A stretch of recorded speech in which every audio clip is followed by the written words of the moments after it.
silent is now. Starting now. As we invoke the presence of God into our midst. Come, Holy Spirit. We ask your presence in our midst at this hour, this minute, this second, in this place. We ask you, O God, that you will cover the entrance of this building and the four corners that combine this building. We ask, O God, that peace will reign in this building this day. We thank you, O God, that in your mercy, your love, and your forgiveness, from the crown of his head to the soles of his feet, that no harm, no danger shall befall him. Because, Lord, you have called him by name, and he has answered that call to serve you through your people. So, Lord, no matter what are the powers, whatever stones, whatever is placed in his way, he will step over it, oh God, and he will continue to do the work that you have called him to do. For you have anointed him and consecrated him. Lord, we pray for the people of Caribou Pitimatney, that we will be cleared from every darkness, every block, every obstacle that prevents us from seeing what we have experienced, what we are about to experience, and what is presently done in that small island. Lord, we pray that the work he has started to do, he will continue to do that and even greater and better things. Lord, let us be a people who is grateful and appreciative of everything. For Lord God, we know that you will try us, you will test us to see how we respond to you. For in your time and in your mercy, you will declare what you want to declare. So Lord, we not only pray for our brother, Honorable Tevin Andrews, but we pray for the leadership of the NDC, the National Democratic Congress, under the able-bodied, the Honorable Deacon Mitchell, as we get ready to go to the next election year, Lord. We are not going as people of hope, thinking we're going to win. We're going to claim and we're going to declare in the mighty name of Jesus that we will deserve and we will get another term and another term. For you have said it and you have ordained it. So Lord, I ask you, Lord, to bless each and every one of us here this day, this night, that we'll be receptive of everything that he said and we'll take it positively. Yes, Lord, we know at times we could be negative and clouded by everything, but positively, because we are all here for one purpose, to build up our home, to build up Caribou and Pitimatney and Grenada by extension. So Lord, we thank you and we bless you and we declare this meeting to be open through your blood, through your mercy, and through your grace, in no other name than the mighty name of Jesus. And the people say, Amen.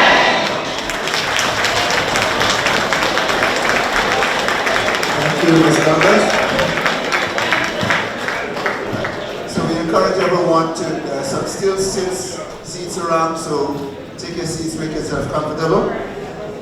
You've had a chance to mix and mingle in the beginning with the Member of Parliament, and you will get, after we finish this formal session, we'll continue to do that. You'll be able to continue to refresh yourselves, but at this point we just want to get a chance to publicly interact, and I will ask Honorable Tevin Andrews to address you at this time. A round of applause again for him.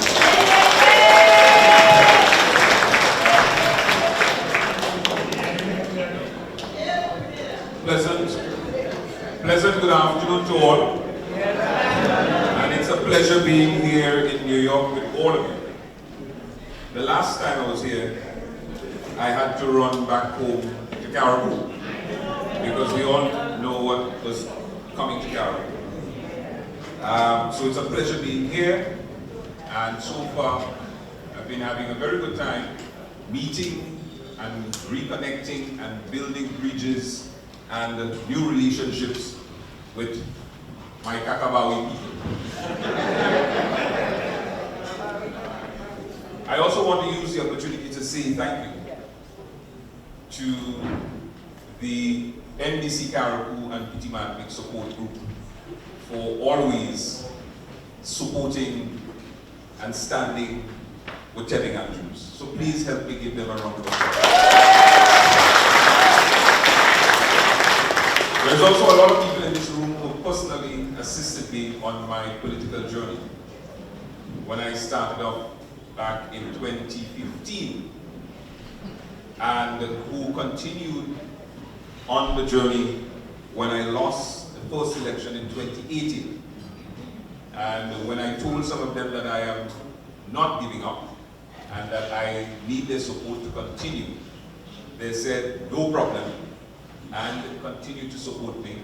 And thank God they did, because 5 years later, I became the Member of Parliament.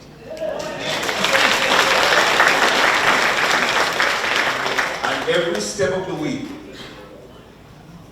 kayaks in the diaspora, in particular New York, has stood with the people of Caravan Piti Mantli. And I must say, thank you for your unwavering support, dedication, and commitment to the people of Caravan Piti Mantli. Now, this year, as a matter of fact, this month marks 4 years since I was elected as Member of Parliament for Caravan Piti Mantli. And it has been 4 wonderful, 4 very challenging years. And I appreciate all of the challenges and the wonderful experience in assisting in building and developing Caravan Piti Mantli. Now, for those of you who don't know me, I am Tevin Andrews, a little boy who grew up in the village of Belmont, a place called Machela in Belmont. And for those who don't know Machela, it's a place where some people think that nothing good comes from. But I got news for them. Great things do come from Machela.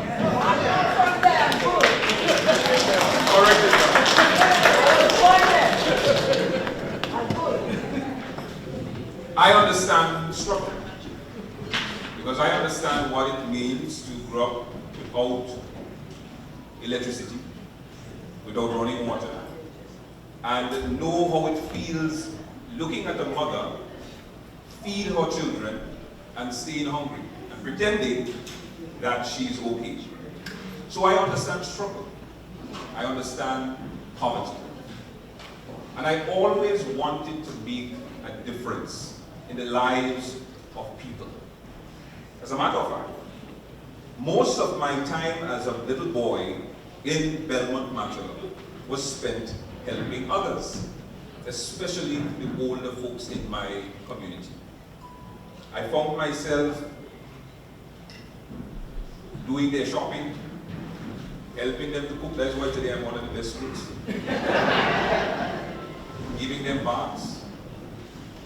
When the children couldn't sleep with them at night, I did that at a very tender age.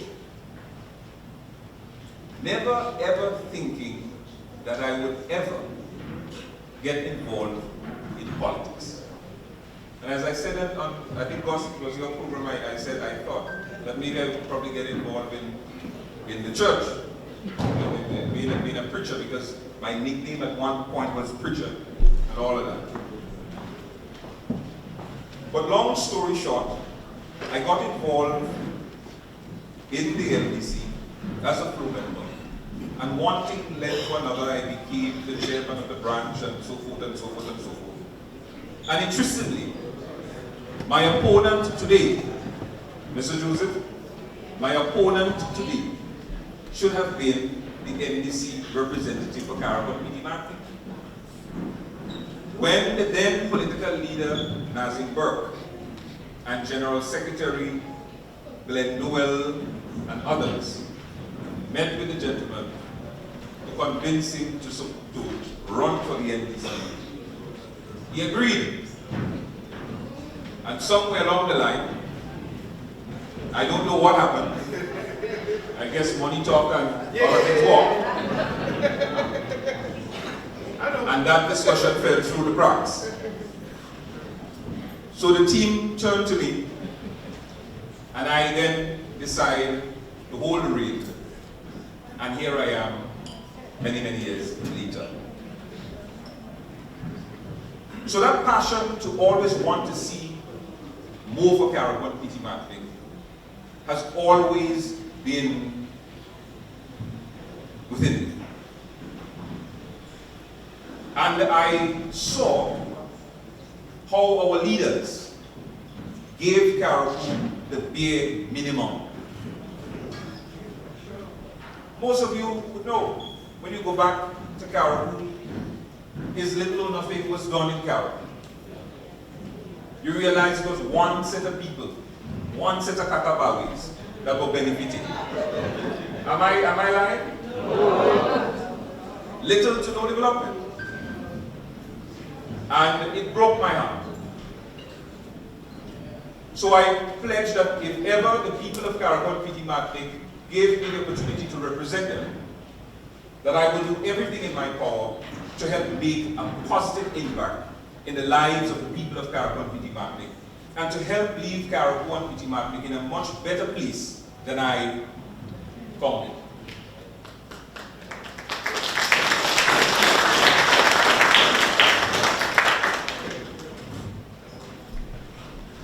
That's why, in agriculture, we've made some serious investments. Do you know that, well, most of you know, Caribou exported just about everything. And Caribou was the mecca of livestock. Some of the best breed of animals, you found it in Caribou. Today, unfortunately, the story is different.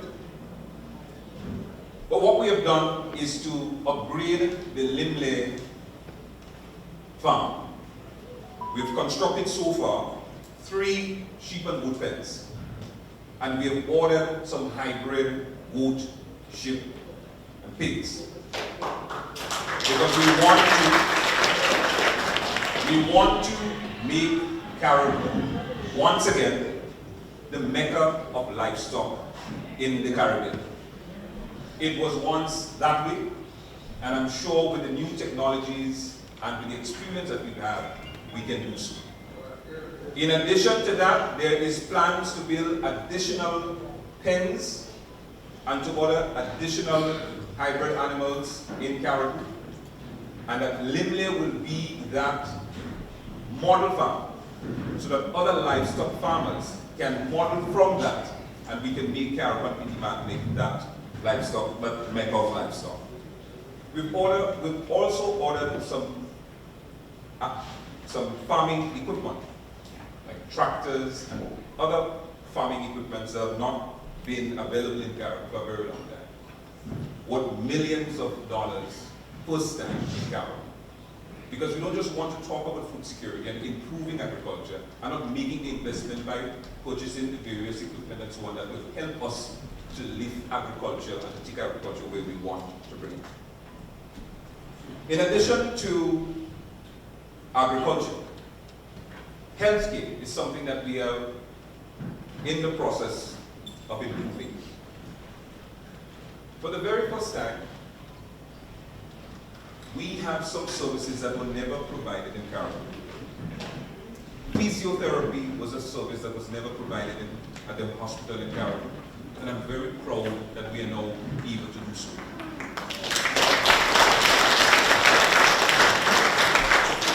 I'm also very proud that very soon we will be able to test our own blood on the island of Caribou.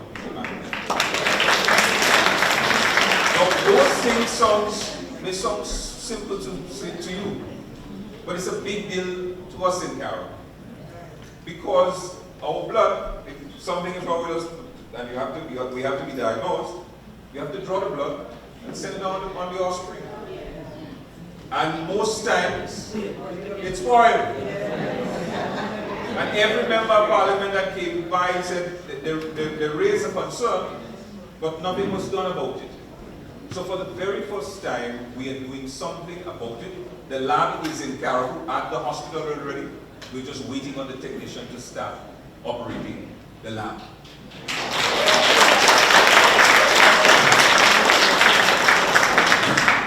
Many years ago, I believe a team from New York or England, if I'm not mistaken, sent down a brand new X-ray machine to Canada.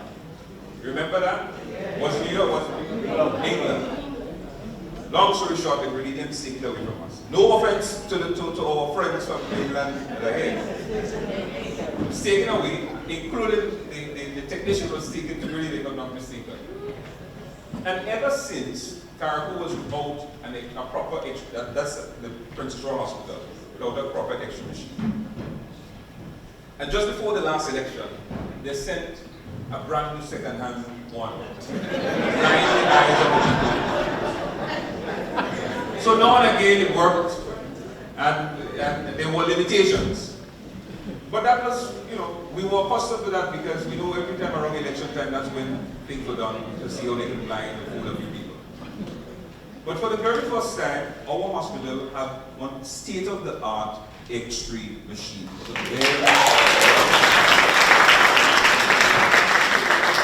And most of you may know about it because I post just about everything that happens in Carriacou.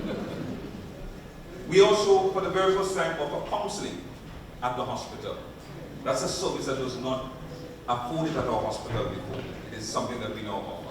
And several other additional equipment we have recently purchased and additional services that we have introduced at the Princess Royal Hospital. And there are so much more other areas that we will be introducing as time goes by. A simple thing like dental care. It broke my heart knowing that at our clinic in P.T. Martinique and Hillsborough, that all we had was a dental chair. When we got in, I said, the people of Carriacou and P.T. Martinique deserve better than that. So we purchased two dental units for the people of P.T. Martinique and County. One for P.T. Martinique, one for County. Now those things are simple, but it's a big deal for the people of Carriacou and P.T. Martinique not having to go to mainland in some cases for some of the basic things. Because the only thing that could have been done before the NDC got in office was extraction. With the dental unit, you could do just about everything. And in addition to the dental unit that we brought in, we now have a young lady, where's Peter Bishop? We now have a young lady finishing up her studies in Jamaica to come back home to provide additional service with doctors.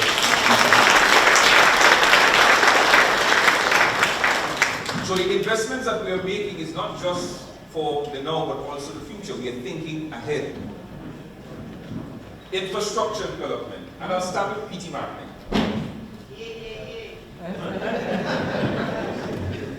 Julie.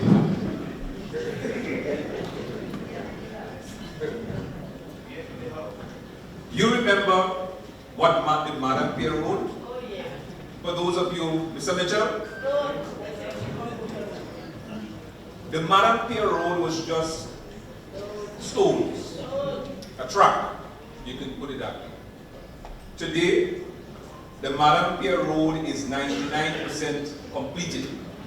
Over 3,000 roads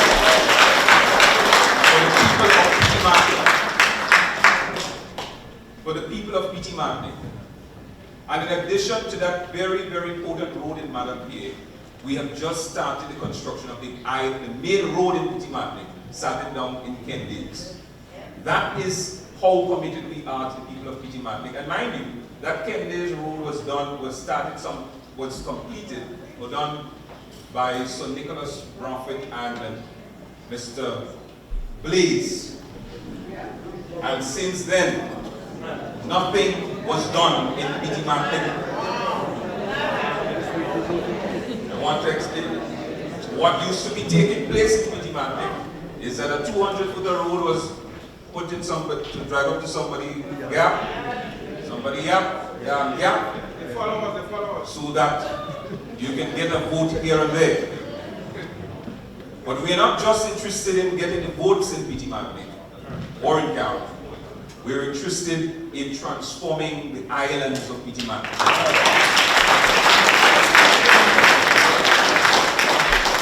And I don't know when last you went to Carrick and had to travel to Bel Air, to the hospital. It's now Bel Air Highway. Now, I'm mentioning those roads because roads are things that every government, it's government's responsibility. But it's what existed before and what exists now. Lots of people were afraid to drive up Bel Air because of how narrow and winding the road was. And now you have a proper road for the future.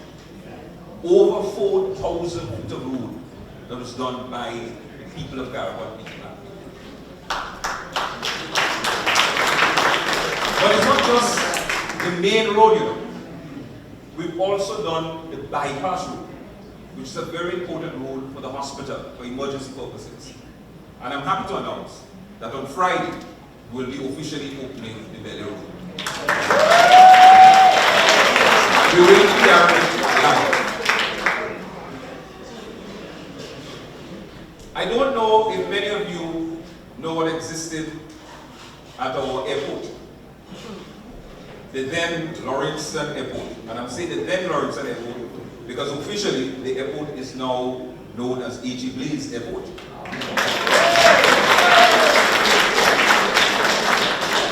The signing has been, the signs are being completed. It's been designed, well, the design is completed. It's now being printed and so on. And the sign will go up very soon on the building. For all of you who travel Caribbean, they will know that if you're going back to Grenada, one by one you had to line up outside and to check in. And you had a little corner that you go in to protect yourself from the elements, the rain and the sun.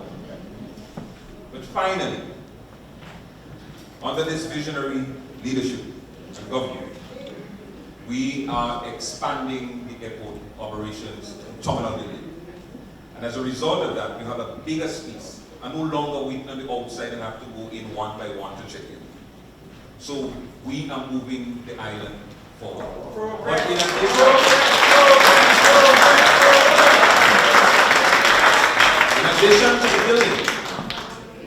in addition to the building, work is almost completed on ensuring that we have night landing capacity.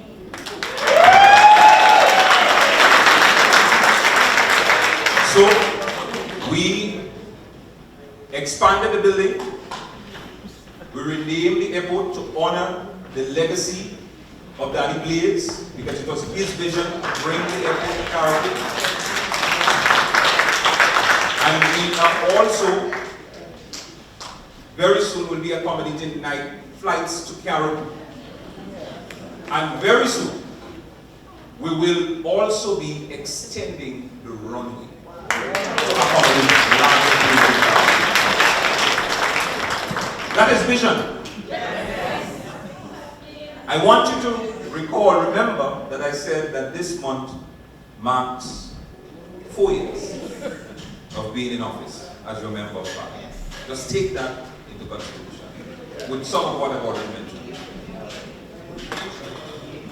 When last anybody been to Caribbean and traveled up to Windward? Have you seen the Windward jetty? The Windward jetty, I think, is one of the best pieces of construction that is taking place in Caribbean as we speak.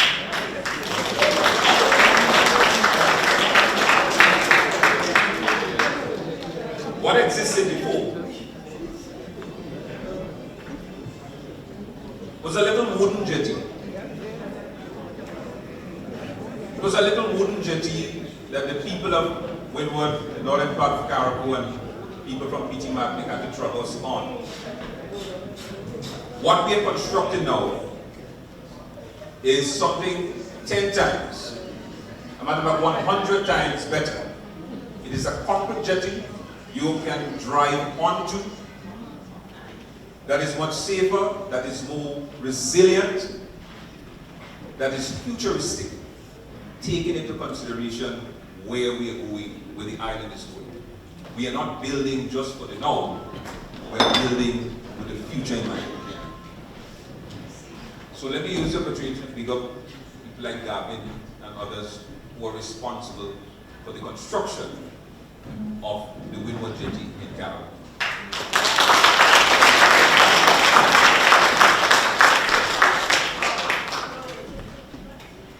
And not too far away, you have the Northern Fish Center, the fish market in Windward. I don't know if some of you remember what existed before. I recall vividly campaigning the 2022 election about the dilapidated condition of the Windward Jetty, the Windward Fish Market. The fishermen was catching their royals because debris from the roofs from the ceiling, was falling on the fishermen and vendors. Plumbing was an issue. The building was no good. It was outdated. It wasn't fit for purpose. It was not being maintained, and the community was being neglected by the elected representatives. One of the first things that we did when we got into office was to demolish that ugly old building. And we built back a brand new, better fish market for the people of Windward and surrounding areas. Because Carriacou is also the Carriacou and Petit Martinique. I know Julie will say Petit Martinique, and if you're from Guam, you will say Guam. But Carriacou and Petit Martinique is the island for fishing. That's what we do. And therefore, our fishermen, our fisher folk deserve the best quality of infrastructure. And therefore, we must invest in it. And that is what we have done.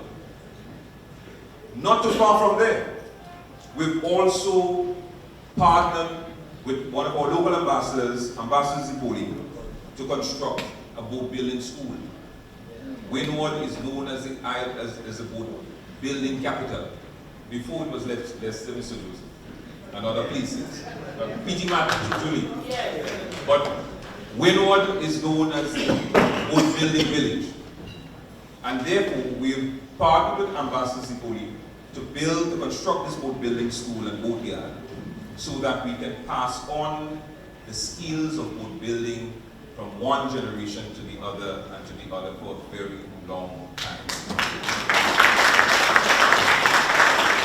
Pay attention to what we are doing. We are not just investing for today. With the investments that we are making is for the future. We cannot say that we are boat building capital and we're not investing in the young people so that they can take over when the time comes.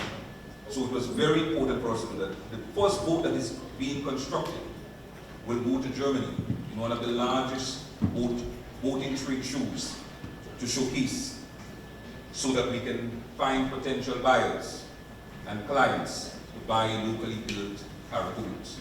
That's an industry that we are also trying to create so that our people can be gainfully employed.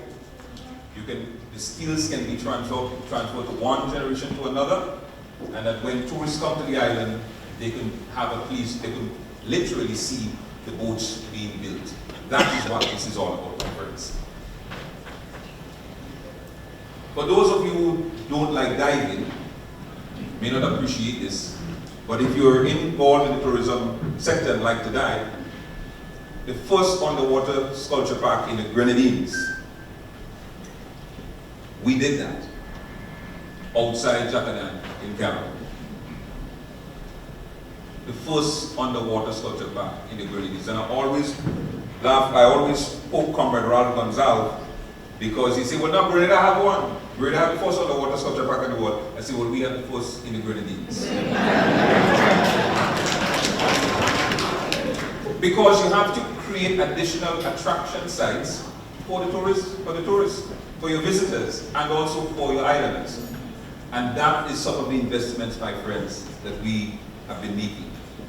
Going back a little to the airport, because I forgot to mention, before we got in, do you know that we had, that what we were operating before was a 9-seater plane?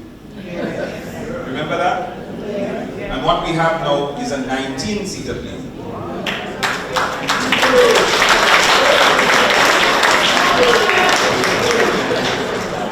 You see, sometimes I just forget all the things that we've done. But we moved from a 9-seater plane to a 19-seater plane. And we moved from the plane operating, I think it was 2 times for the week, 2 times or 3 times for the week, to now 6 times for the week. And very soon, only on a Thursday they don't operate. Yes? Very soon, they'll be operating every day, night time as well, and there will be additional flights.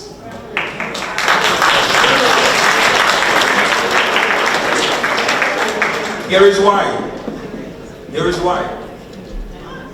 Because we have some major tourism investment coming to Caribou and Pitima. One of those announcements was already made as it relates to True Blueberry Resort going to Leicester, PGB. That's a major thing. So the Leicester people could feel good knowing that something additional, something good is coming to Leicester. And Caribou could know that something good is coming to Caribou. So with that investment in True Blue, more flights, we must do more flights. A few months ago, my team and I also met with a group of investors who are interested in opening, or they are actually actively searching for lands in Caribou.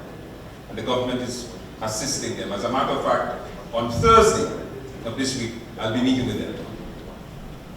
Actively looking for lands in Caribou so that Caribou could have its first golf course.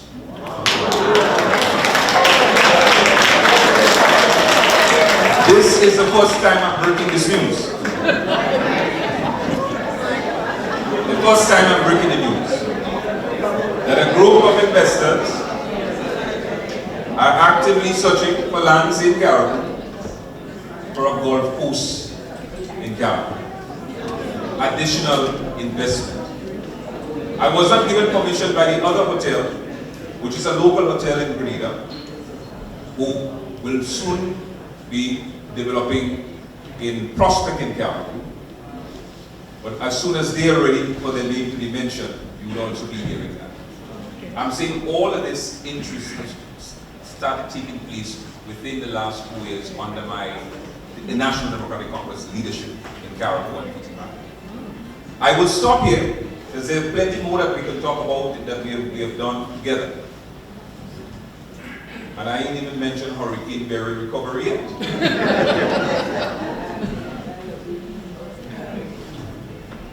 4 years. 2 out of those 4 years, the focus has been on Hurricane Barry recovery. So really and truly, we only had 2 years. That's the truth. And despite the challenges from burial, we managed to do wonders in Caribou and Pitima.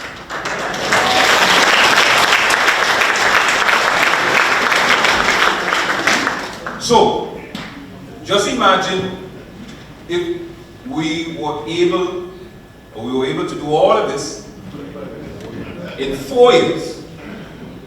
Just imagine what we'll be able to do if we had 25 years.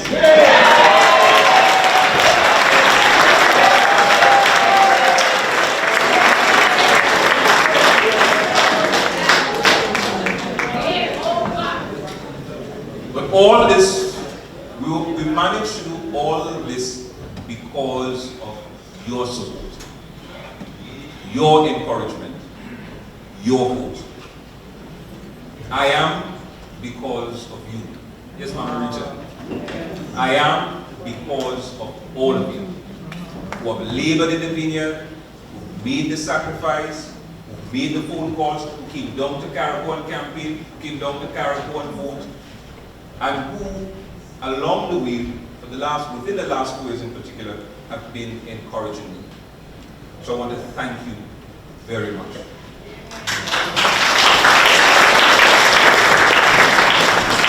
I will stop on Hurricane Beryl recovery and then I will open the floor, Mr. Chair, if you don't mind. Okay. Hurricane Beryl destroyed 90% of Carriacou and Pitimani. Almost every home was flattened or destroyed. Almost every government building and institution was affected in one way or the other. From our schools, our hospital, clinics, you name it. In 2 years, the experts are still shocked that we were able to recover so quickly. We were able to recover so quickly because as a people, as Kakabawis, we are one resilient people. So really and truly, kudos to you. Commendation to all of you.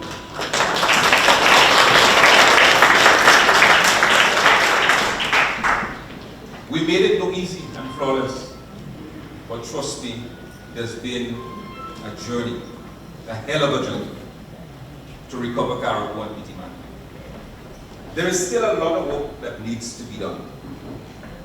There are still more people that need housing, and there are still more people that need material assistance. While the burial response will be coming to an end at the end of this year, it does not mean that those people that have not received support will not receive support. Let me repeat what I said. Not because Hurricane Beryl response is coming to an end at the end of this year means that anyone who is left behind would not receive assistance. Because I made a commitment to the people of Carriacou and Pitimani that no one, absolutely no one, will be left behind. And I am going to keep to my word and that commitment to you, the people of Carriacou and Pitimani.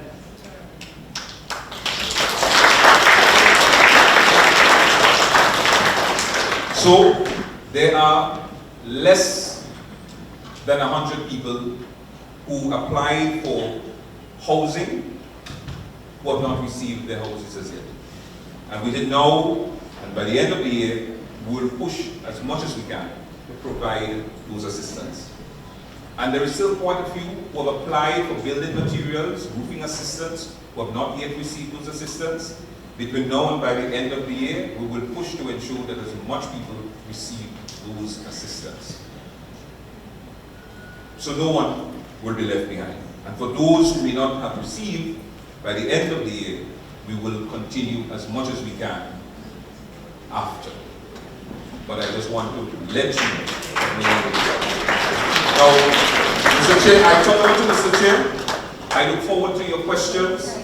Please don't be afraid to ask Tevin Andrews no question. Ask the questions.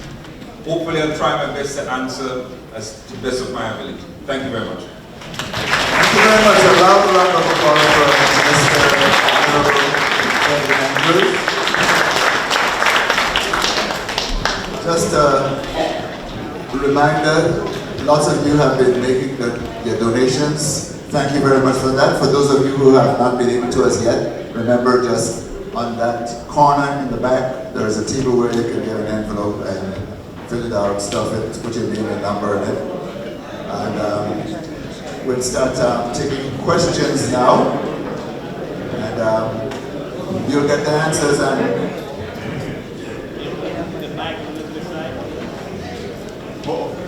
we'll have to move, we'll have to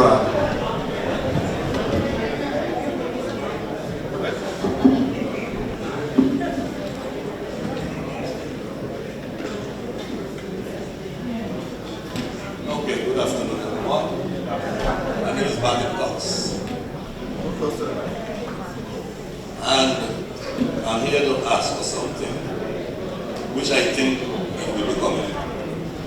First, I'd like to thank Mr. Andrews for all what he is doing. I'm looking at it but I can't get there to see him. I could get there if you could make me get there. Just go to the dialysis machine in Carrico, and I'll be able to come to Carrico. Because I cannot come to Carrico without a dialysis machine. That's all I'm asking for. I got a house in Carrico, 2 houses. I can sleep in one of them. I came here this onset of COVID in 2020, and I can't go back. Did you miss me? Very much so. I know we'll start right. Okay, sorry. Alright? And that's the reason I'm here. I got a lot of friends home. They can't come here, they want to see me, they ask for me all the time. I got my friends. And I can go to Grenada and dialysis every other day. It's too much for me. If I was a Grenadian, it wouldn't be no problem. But I'm not a Grenadian, I'm a fan. Excuse me, all Grenadians, sorry about that. And that is my only thing. I got another suggestion. Brother Andres, something scared me since I was a kid. About growing up. You got a place that I'll break my car. You know what that is? That isolation plant. I wanted to go down there one day and look over when they come down the car, look over the car and see what's up. Every day I'm on the bus. Every day I'm on the bus, I get in a heart attack. Because it's about 30 feet straight now. Used to be a bridge with, there was about this side when I was a kid. And they had little cars. Now we got big trucks and something go over there. Oh my God. You gotta get a boat. You gotta get a boat to go there to catch up, to recover the bodies. So take a look. When you look, you go back up. Right? So please take a look and see what you can do with your body. Alright? That's all.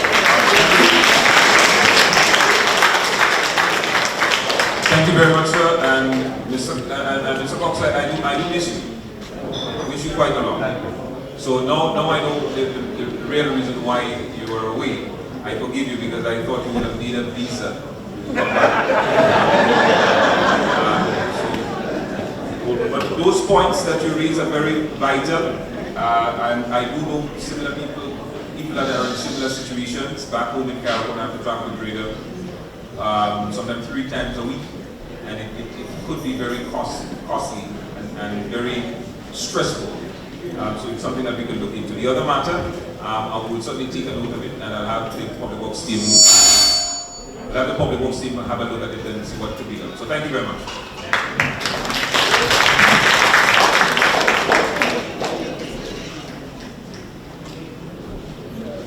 Any other questions or statements? You could come right up. Come on.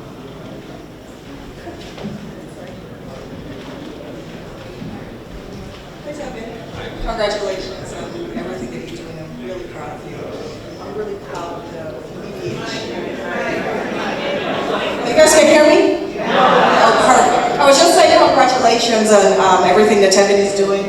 And I really appreciate what he's doing for Carrico. And I'm so proud of, my fellow BBH guys. So, I know you from ever since, so I am really, really proud of you. However, I just have a quick, 2.5 questions.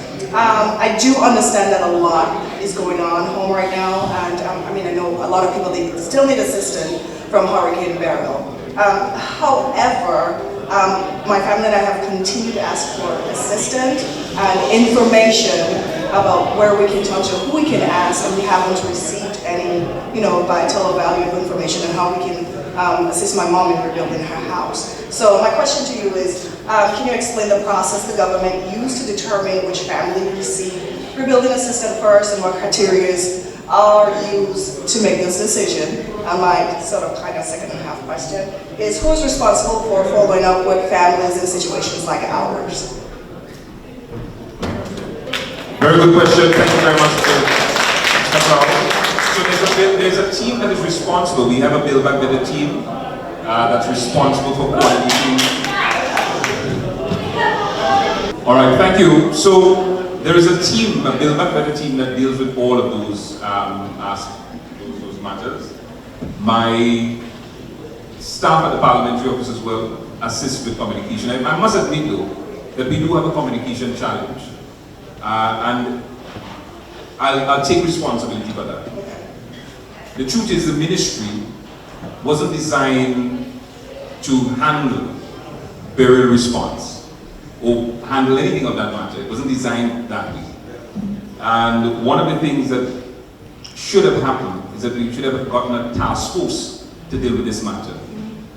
But the time it would have taken to set up this task force and to put systems in place, might have still been in stage 1. That's the reality. So we've suspended a number of things and taken people within the ministry and rerouted them to assist with the burial response initiative. But one of our weak points has been how we communicate with families and people affected. I agree. But what I could see is that if you contact the ministry, there is a secretariat, a burial secretariat, that you can contact. I also know of your particular case, and I also know that your case, very soon that something will be done. Okay. And as I've said, that there is less than 100 more people, families rather, that need assistance, and those assistance is on its way to those families. Okay. All right? All right, appreciate it. The process basically, or what criteria, you had to own a home. That was destroyed. Okay. And there are a number of criteria as it relates to income, age, whether you have children, a number of other things that are taken into consideration.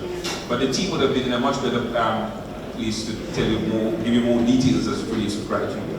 But one of the qualifying factor is that you had to have a home which was destroyed in the hurricane.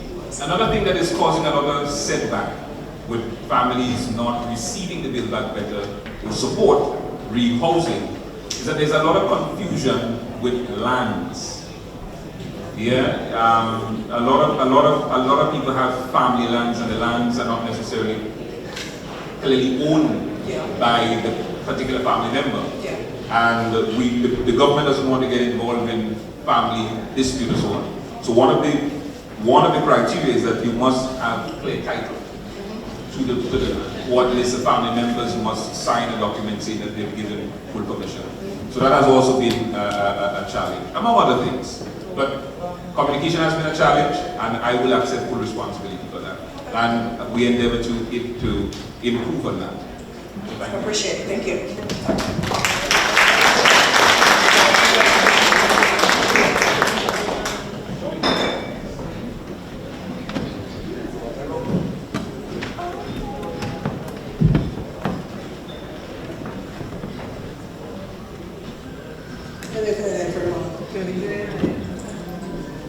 Mr. Andrews, I am very happy to hear of all of the improvements that you and your team have made in the island of Carriacou, and also pretty much since taking office.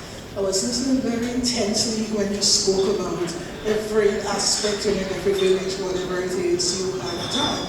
I was so hoping to hear you mention Tebow Cemetery.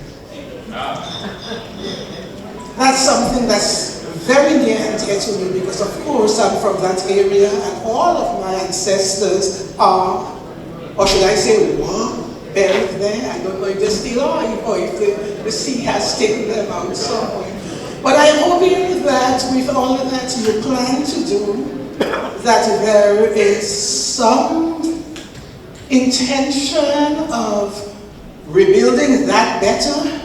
Because for years, as most people know, for the past couple decades or so, that cemetery was eroded for all sorts of reasons, and then burial came, and that was the final. I mean, it made it absolutely worse. But I do not like the idea, even before burial, of so many people who have resorted, people from our area, they're buried in the garden, in the backyard, wherever they have a little space. I don't like it, and I am hoping that you can do something about it. I have something also. You mentioned improvements in the agricultural department in Limland. The last time I was home was around there, but I remember walking back there. Of course, I was born and raised there. But I remember growing up, there were 3 silos. They had one roof, but these 3 silos that were there, they were used mostly for water. I went home, and this was actually the time I noticed it. It was prior to burial. The roofing and everything is gone, and you have these massive holes, these wells, uncovered. I'm saying, I know that they're there, but what if someone who is not familiar with the area is just taking a stroll? Then I think that's something also with what you're doing to improve there, because it's part of the agricultural department. I'm hoping that that will be considered. Thank you. Thank you very much. And I totally agree. The truth is, Limley Farm is now going, and it's not just improvement at Limley. We've also made some serious improvement in Bele and in Dumfries. As a matter of fact, in Dumfries, the first time we are experimenting pineapples. And the pineapple experiment is going very well. I think we have over 3,000 pineapple plants that we're experimenting on. And we're also working with a couple of farmers and so on to get that going. And other crops that we're experimenting on. Limley is going to, there will be additional investments apart from the pens that are being built, including an abattoir. That's a plan for Limley. And additional development on the property. Water storage, among other things. So I agree with you. Back then, the farm was not managed properly. It was a management issue. But as it stands now, we have put the necessary structures in place and have the plan to get Limley to a certain point. So if you were to visit there now, what you saw then, you wouldn't see that now, because we've made some serious improvement. I'm happy that you've raised the Tebow cemetery matter. Now, the Ministry of Health, which is responsible for public health, made the decision to shut down this cemetery, meaning that there should be no more burial taking place there until further notice. Our ministry, the Ministry of Caravan PD Marketing, have been working is now working with owners adjacent to the cemetery. That's on the other side of the cemetery, to purchase those lands so that people in that particular community can bury their loved ones there. And the Ministry of Environment and the Ministry of Caravan PD Marketing Affairs is working closely together to see how we can lessen on the erosion that is taking place in Limley, in Tebow. But we are highly encouraging people against burying their loved ones at the current site. So work is actively being done to look at another site so that families can bury their loved ones there and not necessarily in the backyard or in the gardens, etc. I hope that answered it. I hope that was somewhat. That's why I came back. Okay. I am asking how quickly, because as you can see here, almost every week we're going to a funeral. So I mean, that should be expedient. I don't want to hear that it's a plan we have for the long term, maybe the next 2, 3, 4, 5 years. That's something we need right now. I don't want to bury someone from my family, Sometimes I joke and say the brick ovens and latrines are being replaced by cemeteries. I absolutely, and people need to understand that when you bury one family member today, after a while that becomes a full-blown cemetery, because you are not going to bury mom here today and next year or whenever dad or other members of the family. So before you know it, the whole of Dover is just going to be, as I said before, I didn't like that. So I am begging you to do something about it quickly. I'd be remiss if I missed this opportunity to ask you to do that. Thank you very much. Your point is noted. What I can tell you is that we are working assiduously with the various ministries to make this happen as soon as possible. but there's a number of agencies that we must work with to make it happen quickly. So you have my commitment that it's something that is going to happen very soon, but I don't want to give you a time frame, but it's something that is it's part of our priorities. All right?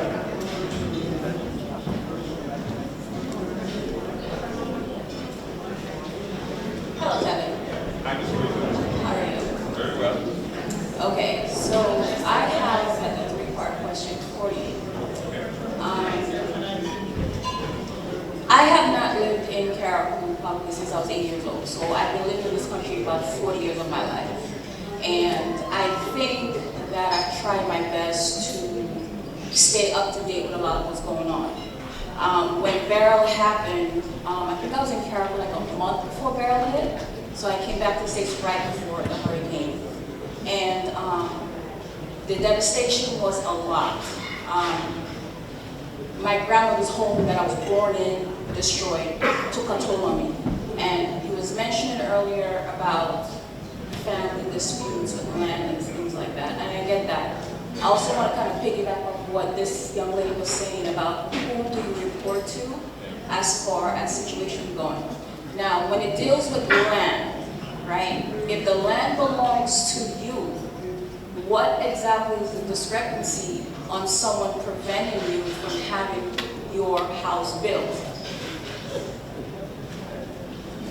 If the land belongs to you, I don't see why. So why would someone's home be stopped from building if there's a dispute from somebody stating that it's vacant? I don't have knowledge of anything like that. I'm not sure. Okay, so my next question is kind of like Sorry members, sorry my friends. Let's please respect Ms. Preza. I really want to hear the question that she has, so I can try my best to answer it. Now, what you mentioned earlier about the golf, the golfing. So I don't know Caribou as being a golf center, so what is the purpose of the golf course? Other than the fact that it's bringing in money, like what is the purpose of it? Well, it's an additional attraction. 2, it's for tourism purposes. 3, it will create opportunities for young people. 4, I believe it's a new sport that many young people can be attracted to. I didn't talk about the tennis court that we are actively working on, Mr. Blees and Brother Coy, which has some unfortunate delays, but we're almost there. But it's an additional attraction. Investment will always help. So do you think that the golf course is let's hope it's something that will help the island down the road? Or do you actually see it as something that, okay, you see a potential right now? Definitely, there's the potential. Everything. As a matter of fact, Ms. Fraser, there are several people in the build-up of the last election campaign was asking that if we can find an investor to build a golf course in Caribou. Okay. So I was very happy when this group of investors came by saying that they're looking for lands because this is something that they want to do. I believe it will certainly have a positive impact on the islands of Caribou.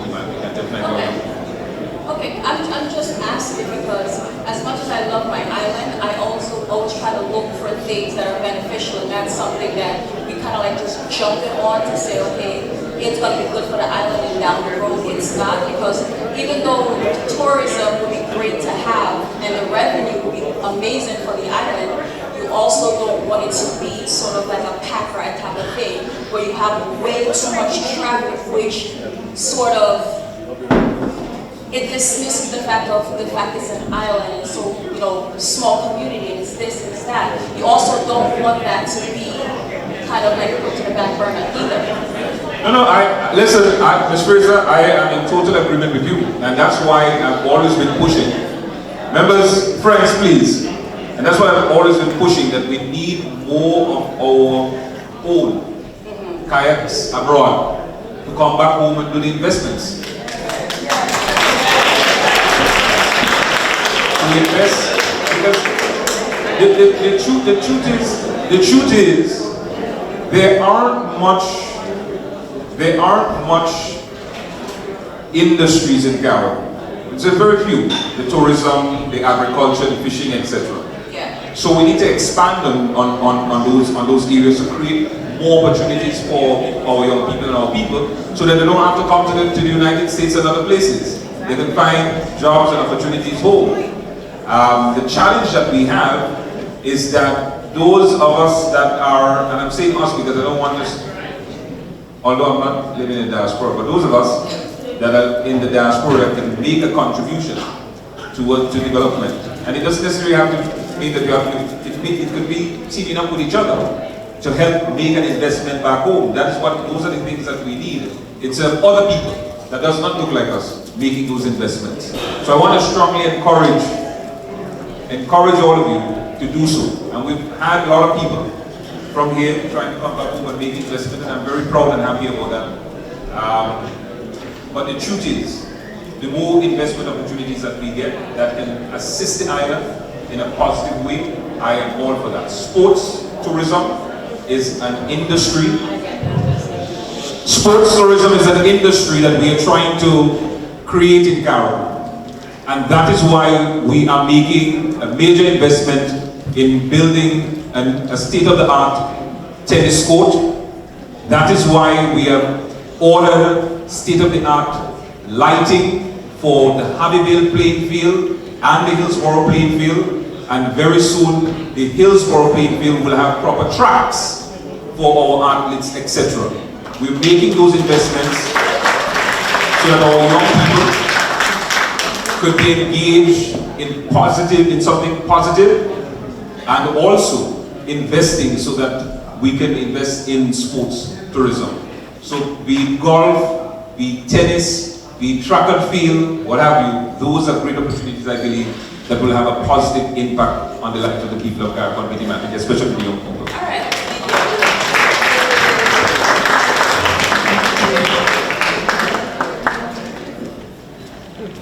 Good evening, Minister. Good evening, everyone. I'm not from Carroll. You're honorary Kakabali. I'm honorary Kakabali. And I'm not making any request either. That's okay. I don't know if you remember, but the day before burial, when you were here, I was involved in a session with you and others. And I remember saying to you that so far, the things that you have done in Carriacou, those of us from the rural part of Grenada kind of jealous. Because, you remember, because there was the roads and stuff was happening in Grenada, in Carriacou. Yes. And the next day was burial, and although there were other ministers here with you, they were unable to return to Grenada. And my heart was beating for you and for the people of Carriacou, and when I look in the news, I saw you in Carriacou.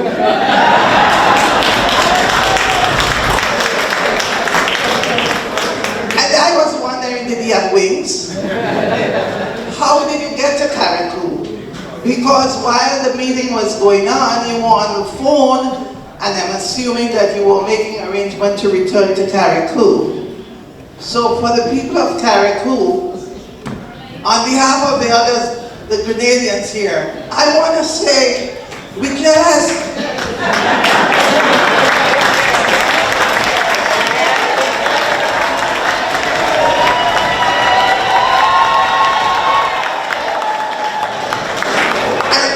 very much. Thank you for your service.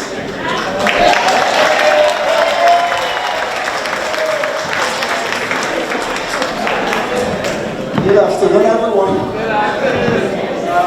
Sorry to be late, but I got some good news.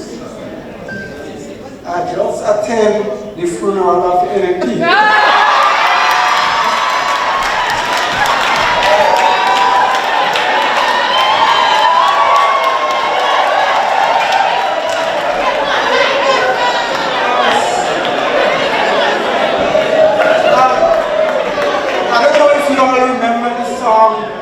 Everybody peeping. I'm from St. Mark. And I went over there and peeped. And 5 people in attendance. So, you know what happened? The cremation gonna be tomorrow.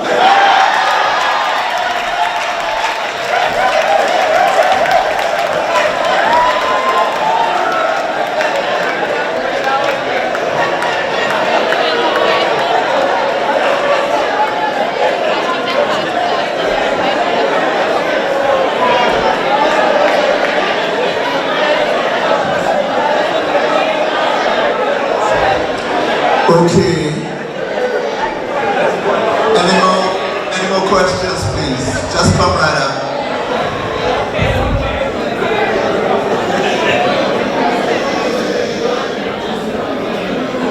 Another thing that I didn't update you on. What we know as the community center in Hillsborough. What we know as a community center in Hillsborough. I don't know if most of you are aware, we've demolished that building.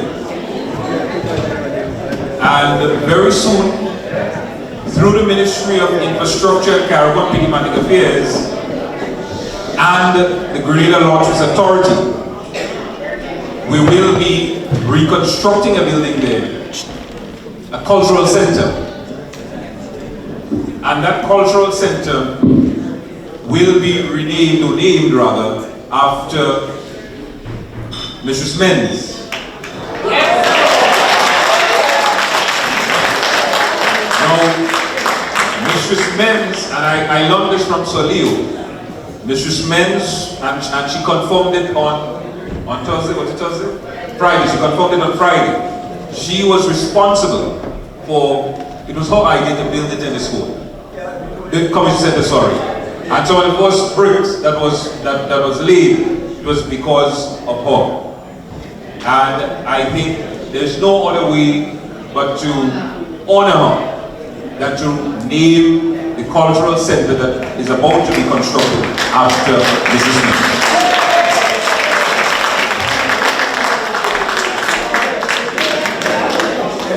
I don't know if you're also aware, but this year we should be starting the construction of the Hillsborough Mall.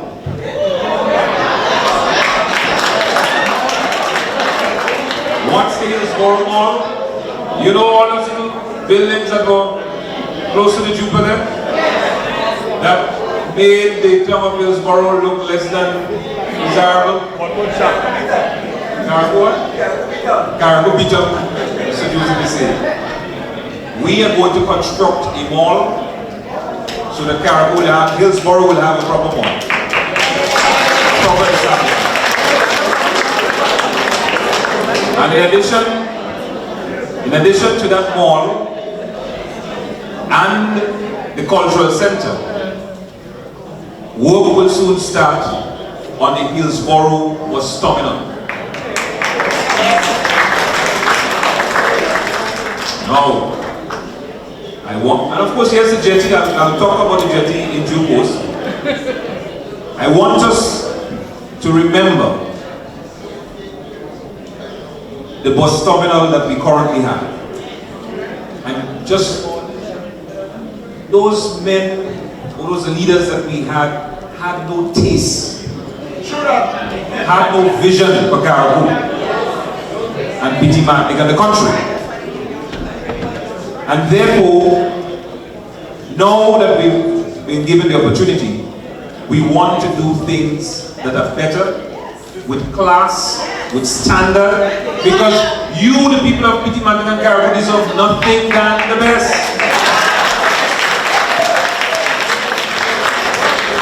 You deserve that. And again, I'm going back to the point that all of this has happened in 4 years, with 2 years recovering from Hurricane Beryl. Do not take for granted the leadership that you have in the Honorable Tevin Andrews and Deacon Mitchell. Because you have those that had the opportunity before and failed to deliver after 23 years. And all of a sudden, have glorious ideas as to ways to transform Caribou and Petit Market. Well, you didn't do it for 23 years. You gonna do it now? Give us a break. Good afternoon to everybody. Good afternoon, Honorable Tevin. My name is Marlene, and I'm actually from Grenada, but I want to side with my sister here to let you know I'm one of those Grenadians who jealous of Carriacou too. Also, I wanted to say too that last town hall that you came right before Barrel, I was actually there in that town hall to meet with you because I had been to Carriacou for Carnival and I wanted to make Carriacou my home after that. And I didn't get the opportunity to meet you then, but I can tell you, I remembered you as a child. I did, and what you said actually about helping others in the community, that's what I remembered about you. Always running to the shops, always running to buy something and coming back.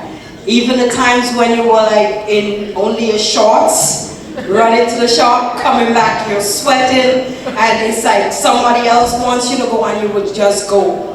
And one of the things when you were elected in 2022, I said to myself, I wanted to make Carriacou my home. I wanted to move there. I left Grenada before I could get an ID, before I could have voted, before I could have done anything.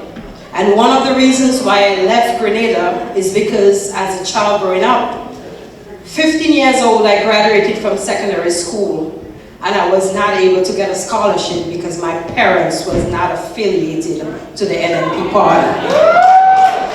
And I remembered as a child at 15 years old, even graduating school with 8 or 9 subjects. My parents couldn't afford for me to go back to secondary school. My parents couldn't afford for me to go to college. My parents actually told me at the time, if I send you to college, I have to leave my other kids hungry. And I didn't have that opportunity, but the only opportunity my mom said to me, my sister in Canada is going to take you, and maybe you can be able to build a life there. What she didn't tell me was going to Canada and being illegal would have been an issue. So I had to learn that. I had to go there. I had to fight. I had to run from immigration. I had to spend nights in the park in the cold. And then when I called my mom said to me, you can't come back because it's not any better here. But I worked my way from Canada to come into New York. And I was able to help myself, help my mom. I'm proud to say I'm a US citizen now. I was able to build a house for my mom. The things that my mom never got, like she sat at night with us to let us know, I'm not going to get help because I don't vote for NNP. I'm not going to get help. And I just want to say those are things that lives with kids. But they never thought one day those same kids they rejected, it would be the same kids voting today. And I want to make it that statement. Like I said, I asked the Honorable Emmeline Pear a few days ago. I said to her, you have a problem with Grenadians in the diaspora coming home to vote, but you're coming now. I want to know why you're coming.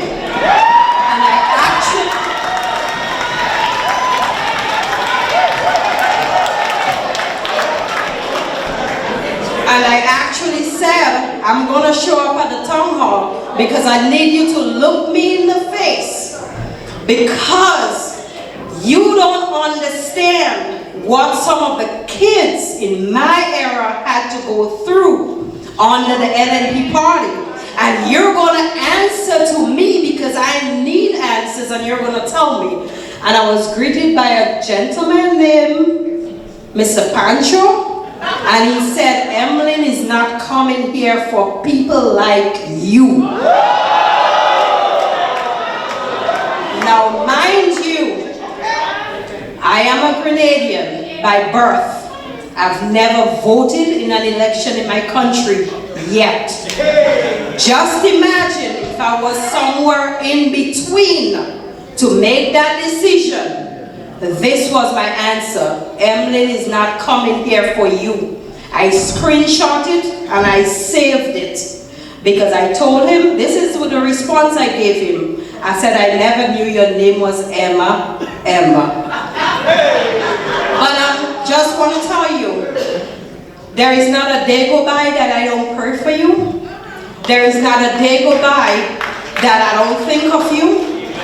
I remember just in the 2 years when I actually said to myself, I said, Tevin is working as Speedy Gonzalez down there. And I want to be part of Carriacou. I still want to be part of Carriacou. So maybe if you can point me as to how I can get lands, I would love to build in Carriacou. I would love to invest in Carriacou. And I'm one of those Grenadians that want to come back home to leave. I don't want to die here. Thank you.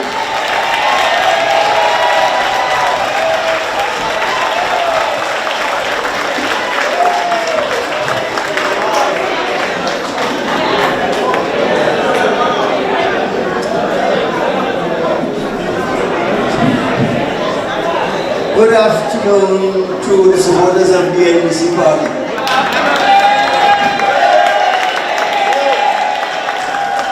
I'm not here to ask a question because I think I may possibly have the answers to all the questions I need to ask. But as part of the difference that is been made by the NDC in Carriacou as part of the transformation, I'm so very happy that recognition is finally being given to those who deserve. A while ago, the Honorable mentioned the name Judith Menz. She was born in Petit Martinique and she's a young 110 years old. 110 years old. And week before, there was a mass celebrating a birthday. And I went up to her, I said, Mrs. Menz, this is Leo coming to see you. Oh, Leo from Carriacou. 110 years. She could tell you that she was born in Petit Martinique, migrated to Carriacou in 1936. Last time when I spoke with her, I said, Mrs. Menz, we're still seriously considering naming that community center in Carriacou after you, because after all, you were the initiator. She smiled. And I said, okay, I'll convey that message to the Prime Minister, but I want you to send a greeting to the Prime Minister and a word of advice for him. And she told me, tell the Prime Minister, I say, listen to everybody, but think for yourself. 110 years old. And tell the young people, I say, if they're not going to do something right, don't start.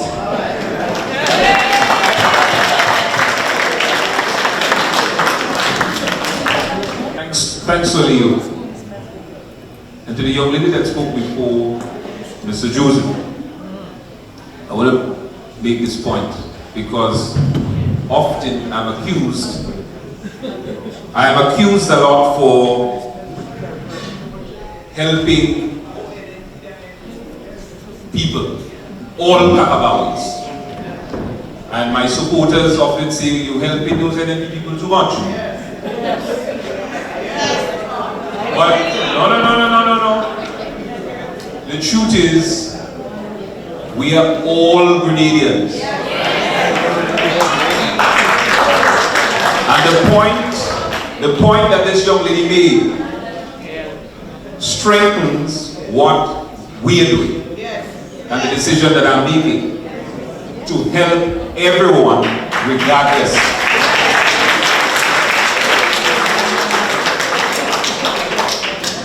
Because as I gave the story on many occasions, I was one of the baddest NDC supporters you can find in Metro Alabama. And I often say how I stole George Prime and Tillman Thomas from the yard. Yes, I know. Yes, I know. Yes, because of popular Muslim. But George Prime, fast forward to me stoning him, still did an act of kindness to me. And that act of kindness made me view politics differently. Fast forward, this, and he always just said, you see, the same man you stole, the same party you didn't want to see, now you're in charge of the party in Carol. Just because of that act of kindness. Never take for granted how you treat people. We said that we are going to be different. Because the other side always took care of themselves and a selected few. And we voted against that. And therefore, we must help everyone regardless. Because the resources of the country doesn't belong to Tevin Andrews or Deacon Mitchell. It belongs to the people of Grenada, Carriacou, and Pitimani.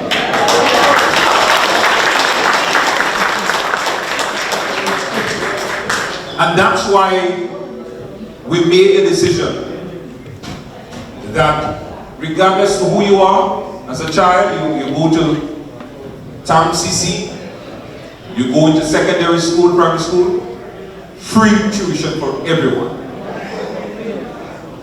That's why we've changed the policy as it relates to medical scholarships at the University of the West Indies. That instead of the government providing 20% scholarship support to students that are on medical scholarship, we are going to provide up to 80% scholarship support. And my ministry took a step further. Any student from Carriacou and PT Martinique that wishes to study, especially in the medical field, at University of the West Indies, we are going to give them additional support. So regardless to whether you're NNP, NDC, or no P at all, if you wish to advance yourself, the support is provided for you. Because we believe that if the more people you empower, the more our people are empowered, the more of a productive society we will become. I want to tell you something. We are having a very difficult time finding young people to take up those scholarships. You hear me? And those of you, all of you have lots of influence back home. Encourage the young people that you have influence over to take up the scholarships and go and study. It broke my heart that there's only one young person that managed to take up a scholarship to study dentistry. Never before has politicians or government begged young people to go and take up those scholarship opportunities to go and study. We literally have to beg the young people. So I'm asking you to help beg them for me. The opportunities are available. The support is available. Take up the opportunities, better themselves, and by extension they will be helping to develop Grenada, Carriacou, and Pitimani. So thank you for the very salient point that you made. So no longer should young people be afraid as to whoever they support or align themselves with. As long as they are qualified and fit for purpose and apply for the scholarship, they will get through. And not because your mother support X or your mother didn't support Y. Not because you're in support Tevin and just mean you won't get a bill back better. Not because you're in support Tevin and just mean you won't get the material support, because those resources do not belong to Tevin Andrews, it belongs to you, the people of Grenada, Carriacou, and Pitimani.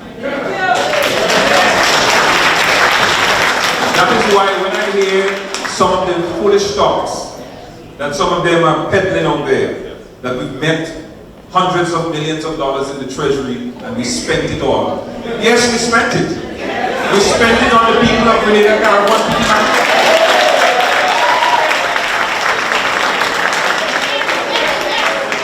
We spent the money to pay pensions. They held those monies there tight as what, you know when your grandmother back in the days had the money in their black bag and put it over their bag and still put it in a lock, and refused to pay the pension to hard-working civil servants who have made the ultimate sacrifice in this country and had to go home broke and broken. The Dick and Mitchell administration said, no way, not under our watch. They deserve the pension, they worked for it, they earned it, we are going to give it to them. The same thing with the teachers. Don't forget that, you know. When the teachers were marching in the hot sun for their rights, they dumped their salary. No salary for some teachers. Their mortgage were affected, a number of things were affected. We said to them, you give us the opportunity, we'll pay the dump salary. And we did just that. For years, the NNP neglected paying or increasing the minimum wage in Grenada. It took the National Democratic Congress to get into office to increase the minimum wage from $900 to $1,200. And I believe later on this year, or early next year, another review will be taking place to increase the minimum wage.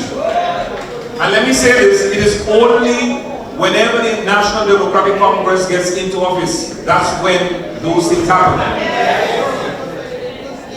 Security officers, it is only when the National Democratic Congress gets into office that security officers also get the increase. So don't take those things for granted. Remember how some of those police stations were dilapidated all around Grenada? Remember the police headquarters on the fort? One way in, one way out. Anybody want to assassinate the higher-ranking officers, they know what to do. Block the street and do what you have to do. Now they have their own headquarters on the Caranage.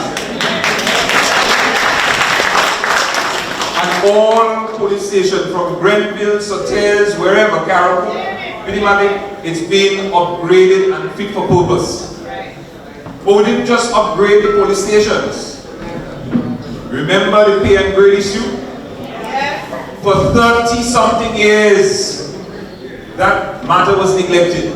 And it took the Dick and Mitchell-led administration to pay the police officers what is rightfully theirs.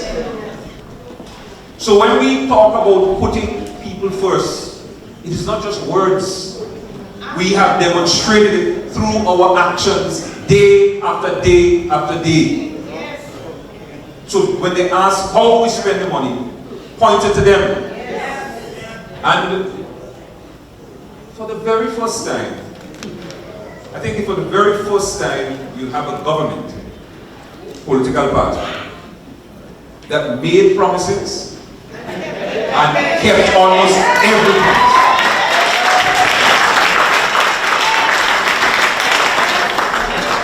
So how can Grenadians want to move from an action team that actually delivers to the people of Grenada, Caribbean, and go back to that? Go back to that.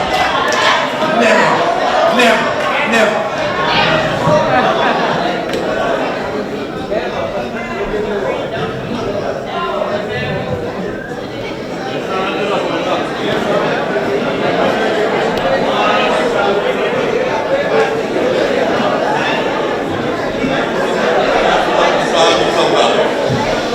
One little question.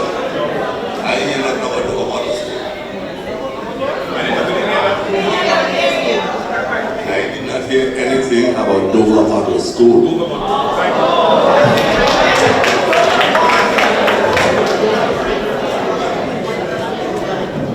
Thank you very much, Mr. Cox. And the Dover Model School is a very important project for us. So, where are we now? I believe that the final designs are now completed. And let me give some backstory to that. There was a first draft, the design for the school. It was presented to the community through the Parent Teachers Association of the Dover Government School. There were some changes and tweaks that were recommended by the Parent Teachers Association and by the Ministry of Education. And those changes are being worked on now, and that's why I say I believe that by now it should be completed. But the school is not just being built for the primary school. It's not just going to be a primary school then. It's actually going to be one of our centers of excellence. So it's an area, we're going to merge the primary school and also a TVET component to the school, so that we can teach technical and vocational skills there.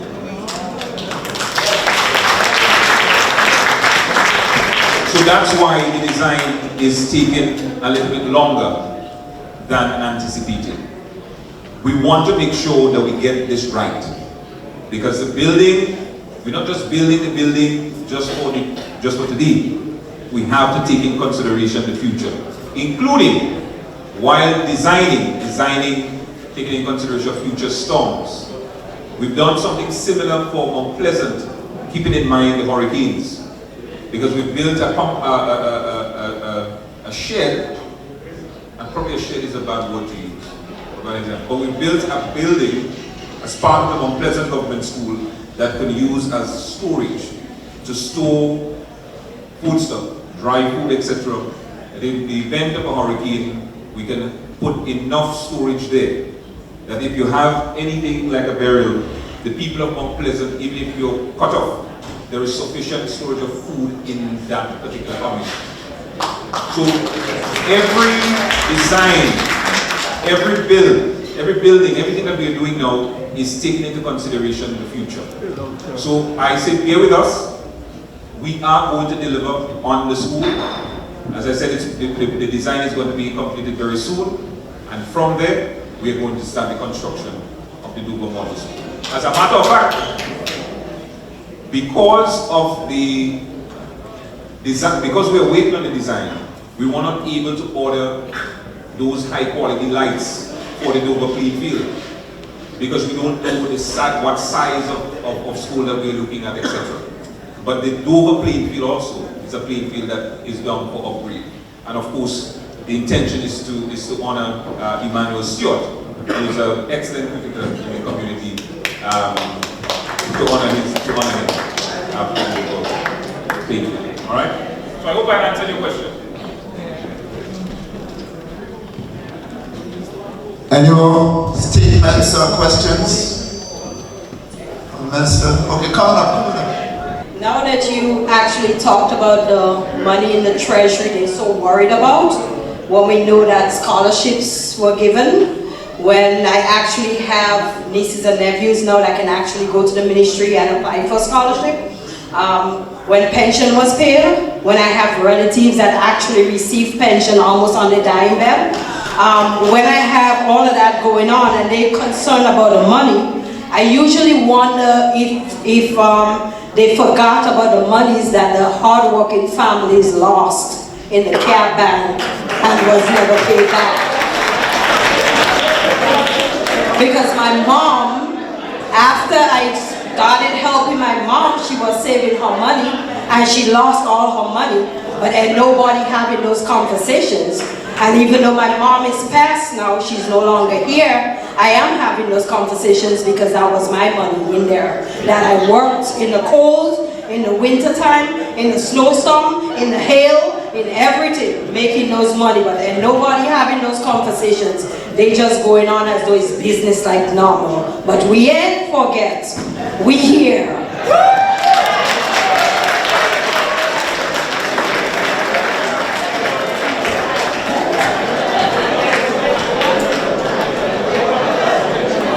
Do we have any other questions or statements? Thank you so much for what you have done in Caribou. I just came from Caribou and it's looking really nice. The question is, my brother was a staunch NDC with with Joan Puzzle, right? I don't know if everybody know him. His name is Tevin, Steele, also known as Fries. He used to make all the costumes for Carnival, and he's always taking part in all these sports in Caribou. And he went missing at sea in 2007, and I'm wondering if anybody is going to name anything after him.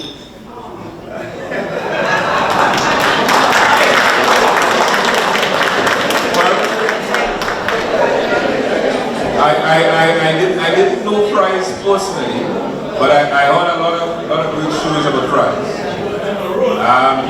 But now that you're giving us food for thought, so it's something that can be discussed, and we can see what happens from there. But thank you for raising it.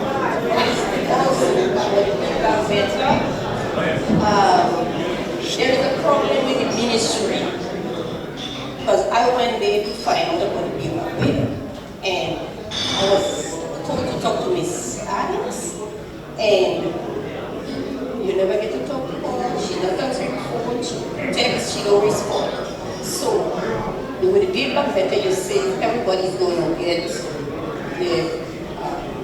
the house after the end of the year. So how are you going to go about doing this if the thing is coming to an end? Yeah, so even if, and it's a good point, I think it was important that I add some more clarity to it. So there's a budget line item which is considered, that is called Hurricane Barrier Response. The barrier response cannot continue forever. It has to come to an end. But outside of the hurricane barrier response, we are going to put systems in place to ensure that the people who did not receive any support, receive the support. Because all of the data is at the ministry. Most of the assessments have already been completed or in the process of being done. So we'll have all of the data. We would know exactly how much more homes that needs to be rebuilt. We know exactly how much more homes that needs repairs to the roofs, etc. So because we would have that data, we would know how we need to budget with the Ministry of Housing, etc., to cater for those people that need the assistance as well. All right? All right.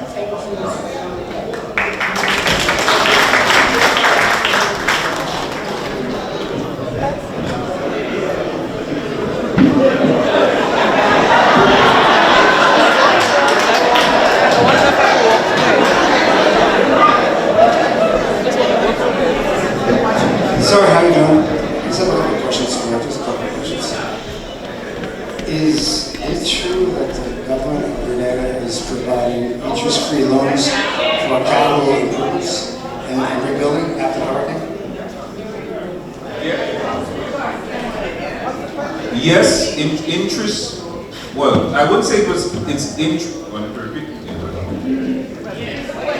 Mr. Stanislaus, right? Yes. Mr. Stanislaus is asking if the government is providing interest-free loans for businesses affected by Hurricane Barrier. To rebuild for capital improvement and rebuilding. You've got it? And the simple answer to that is yes.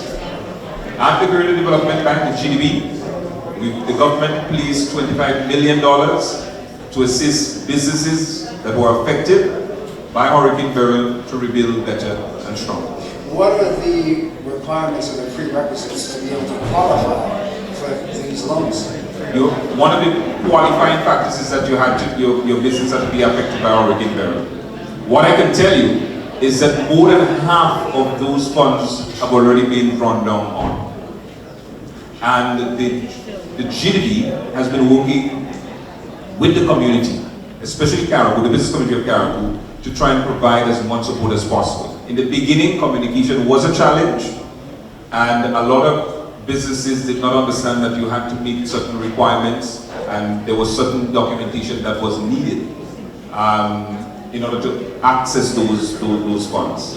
And now that most of that has been cleared up, most businesses on Caribou has indeed and in fact accessed those funds and have rebuilt and are in the process of either rebuilding or already rebuilding. So who do you have to reach out to? What agency in the government? What individual? The Grenada Development Bank, as a matter of fact, before Hurricane Beryl, we did not have a branch, a GDB branch in Carriacou. Now we have a GDB branch in Carriacou, which is located upstairs the resource center in Hillsborough, and they are available every day except of course on the weekend. Okay, another question. Because of the hurricane, the building that housed all of the documents for land titles, deeds, etc., that was destroyed, and all those documents were blown away.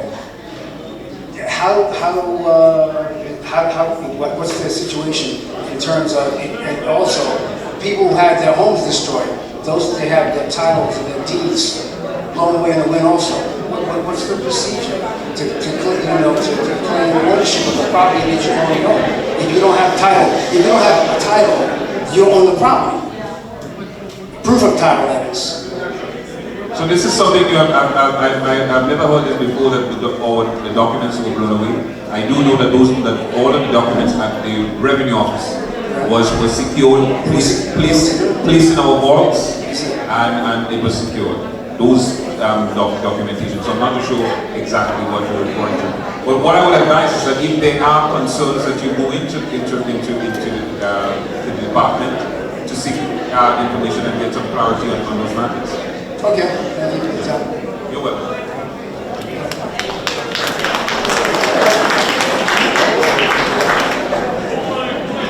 Yes, blessings. Ladies and gentlemen, just to piggyback and cousins with Mr. I haven't heard anything about the seamen and boat, and we have lost a few people to sea. I mean, I think there's still unanswered questions about where some of these people are. What is in place what is done to assure us or to help the people, the fishermen and boatsmen and people who was lost and whatever? What kind of comfort that we have plans for these kind of people and their parents and families? It's a good question. It's a very interesting question that you've asked. I'll answer it this way. I know the pain that most people are going through who lost their loved one at sea. Because I too lost my brother, my eldest brother, at sea. I think sometime in 2008. So I understand the struggle and the pain and the hurt and the many questions that people have and not being able to recover from that mentally.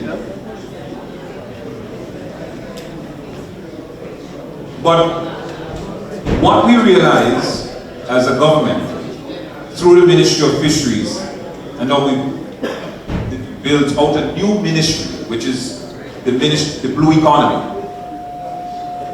is that the majority, if not all, of the boats that end up in difficulties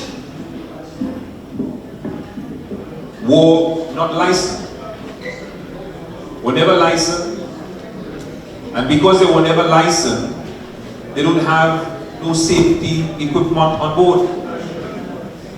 No flares, no life jacket, no communication devices, no nothing. So sometimes even a distress call can't be made. Or the distress call that is made is via cell phone. And sometimes an accurate location cannot be given.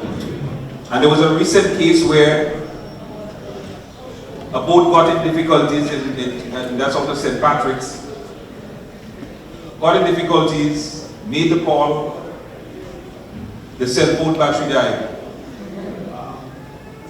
Thankfully, they picked them up in St. Vincent,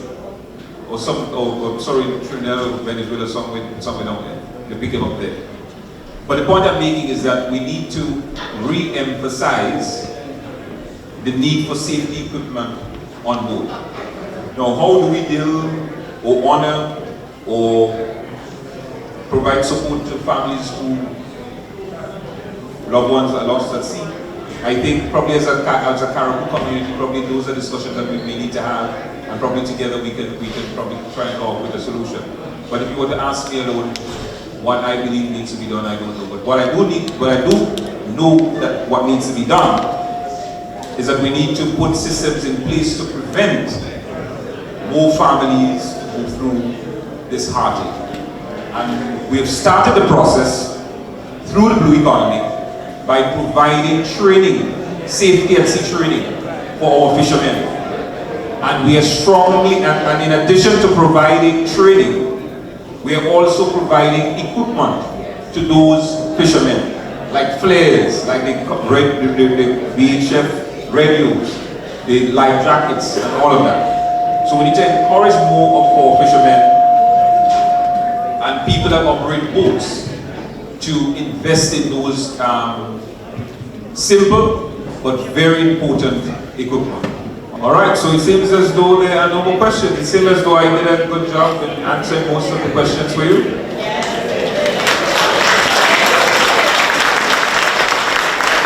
So, Mr. Chair, I'm going to take over from you by saying we've now come to the end.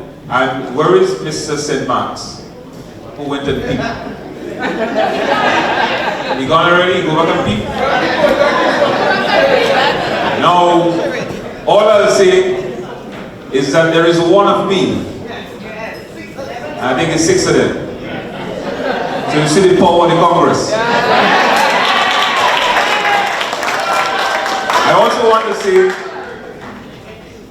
that we have never experienced, but certainly for me, and while discussing many things with our leadership, especially the elder folks, more experienced and seasoned politicians, we have never experienced the diaspora so energized and ready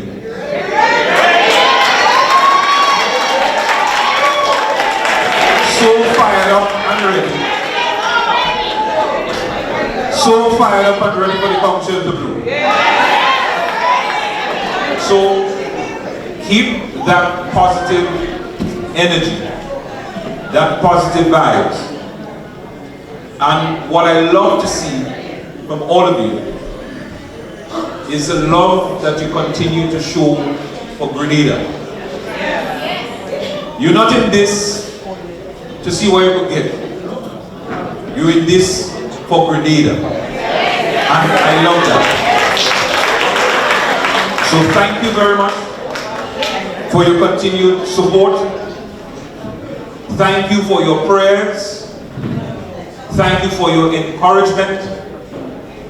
Thank you for all that you've been doing for us. Many doubted us. Many said, give them 6 months. Give them 1 year. And they'll mash up.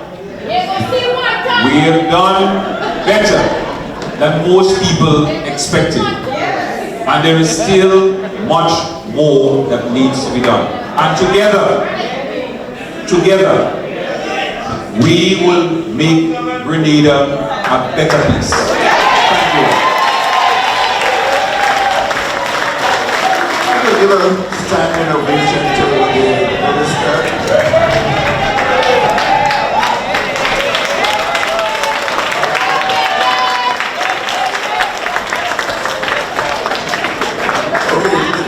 The job is not yet done. We'll be around here for a while. We have a chance to interact personally. We have a chance to, we want everyone in here to leave the name and numbers and maybe a little donation. In that section in the back, you have envelopes. Some of you have done so already. Make sure on the envelope you leave your name and your number. We want to encourage those of you who are Grenadian citizens to go home, register to vote. You're still a Grenadian citizen. If you need any information, you can always call us at the support group and the information on how to do that. So we want to thank you for coming out today, because it's all because you're interested in what's happening in your country. So let's gather, let's mingle, let's know each other. There are refreshments at the back. Thank you again. Yes. Mr. Tevin, one more thing, because I know everybody asking, because they're asking me. I tell them I ain't no bother. Everyone wants a little, your view on the possible time of election.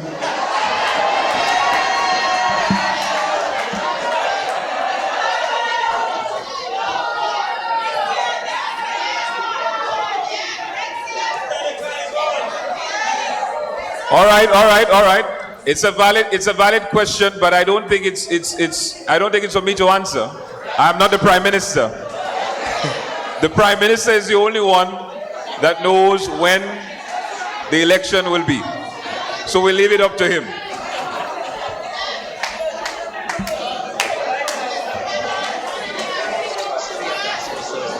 Do we want a society that Thank you all. Thank you all. goals and work towards achieving them? Or do we want the question we have to ask ourselves is, do we want a society that we plan, that we set goals and work towards achieving them? Or do we want the question we have to ask ourselves is, do we want a society that we plan, that we set goals and work towards achieving them? Or do we want the question we have to ask ourselves is,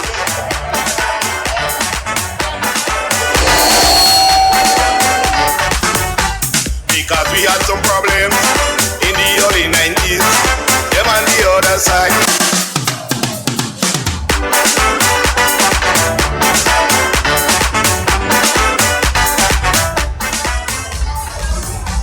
Because we had some problems in the early 90s, them on the other side, calling us the one party. When the pumpkin eater, DJ Uncle Tillman, they started calling us one top champion. But I get to let them know, we ready to settle that score. Never again in this country will be called one top party. With these new kids and hip hop, I need always a top on top. We ain't giving them one top no more. They get into 3 and 4. So tell them right for me, the time expired already. We spin them back to back with Heat White and this one in go like a hope for the NDC. We spin them back to back. She could no manage 400 money. How she expect to manage the whole country? We spin them back to back. Take it in his skin. Things are happening. We spin them back to back. Tell them to reload. Yellow is the code. We spin them back to back.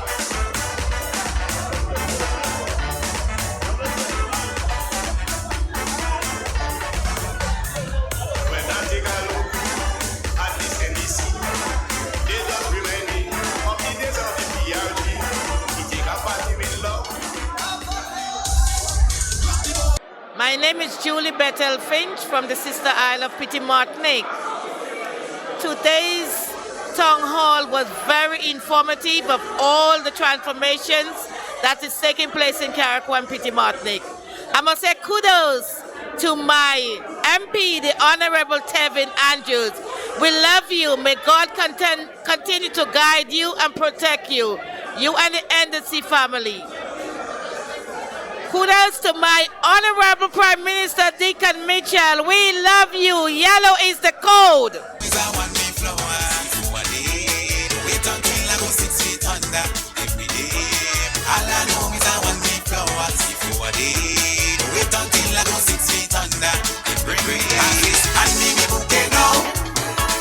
Smell them, give me the bouquet now. Not on my grave, hand me the bouquet now. While I can smell them, give me the bouquet now. Go call me there, I ain't asking for much. Go and tell the truth about me, and see what will happen. I ain't asking for much, just go and ask the truth and say what you hear from the people. Good evening, my name is Brenda Cox and I am from Carriacou, and I came out here today to learn of some of the improvements that are happening in my country at this time. and I was very pleased to hear what the minister said in terms of what has been done and the plans they have for the immediate and long-term future. Thank you.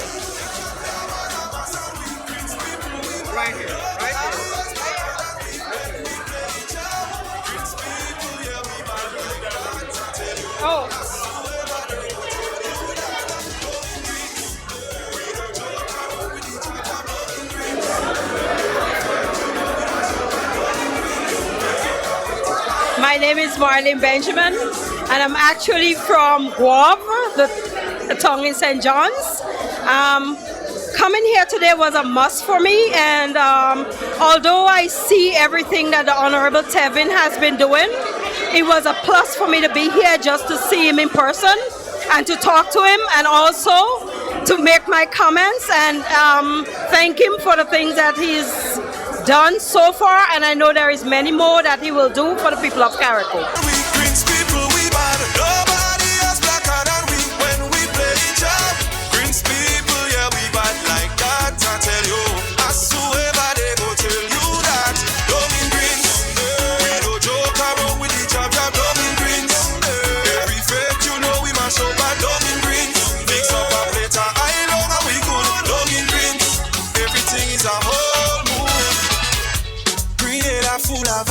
Carriacou have it nice. PT Matnik they don't play too.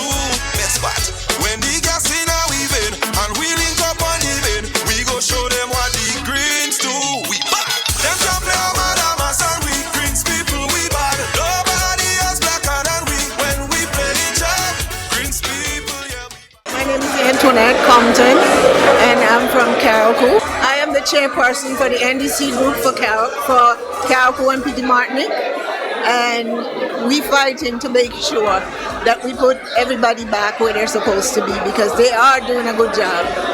Carriacou is booming and beautiful. And after a hurricane and we bounce back so quickly, I don't think anybody could say that they're not doing the job that they're supposed to do.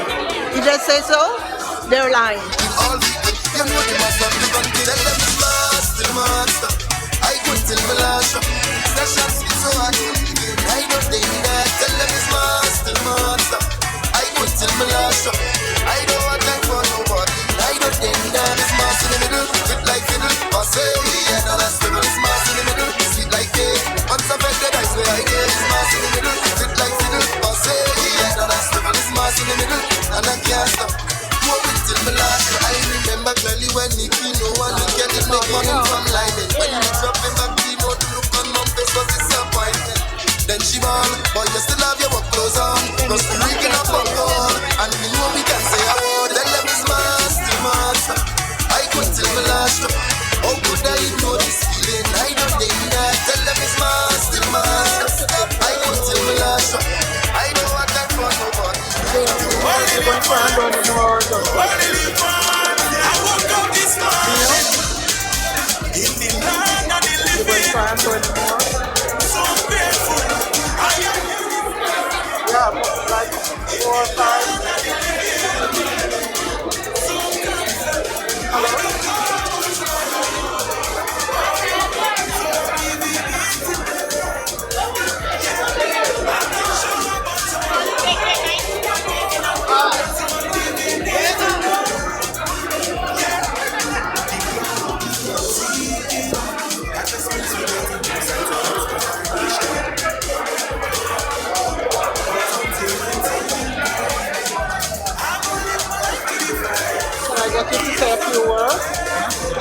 Can I get you to say a few words?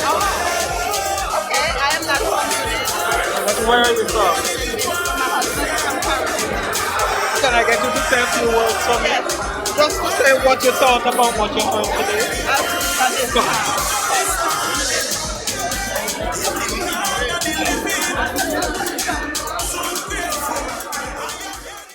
Hello, my name is Donna Paris. I'm from St. Vincent and the Grenadines. And this is my husband, George Bristol. We were married just over a year. and I'm so happy always to be at functions the Caraconian Grenadians having, and I'm so happy today that I came in. I'm so proud to know that I could be part of Grenada, Caracou, and I'm inspired by the words I heard today, and I'm hoping that all our young people will come along and get scholarships and be part of it. We outside, yeah, we like it. Your guys full of fun, is it tiny? It's been a hell of a week. I'm glad that the weekend reach. What the love? It's time to free up. Do something to good. I'm glad that the weekend reach. What the love? It's time to free up. Drink something and cool up. Just to the weekend. Let me drink to that. Yeah, yeah, yeah, yeah, yeah, yeah, yeah, yeah. Just to the weekend, I will drink to that. Yeah, yeah, yeah, yeah, yeah, yeah, yeah, yeah. Monday, take your time for me. Don't be in a rush. Yeah, we need good time off. We don't got that enough. Best time of the week. Friday evening right up to Sunday night. Making the best of it. Everything I do. My name is Leslie Ann Placid. I'm from Leicester in Caracou. Leicester Village in Caracou. Today was very enlightening and informational. You hear all the negatives about nothing happening, but I was able to listen to the minister explain all the things that's been happening in Caracou, and you could clearly see it for yourself. So I want to thank him again for putting Caracou out there, because for years we never had anything like that, and so I'm going to keep praying for him and go vote. Thank you. Just to the weekend, I don't drink to that. One thing we know for sure, in the end everybody must go. Don't pack up your life on the shelf. Make a little time for yourself. We're working so hard to leave it all behind. Take a trip, have some fun, just enjoy your life. Don't judge how I'm vetted, cause I know what I've been through. My name is Frances McLeod. I'm from Leicester, Caracou, and I came to meeting today to hear my MP speak, and I was very proud because what I heard, I'm satisfied with, and I hope to work with him so that we can make Caracou and Pidimacnic better.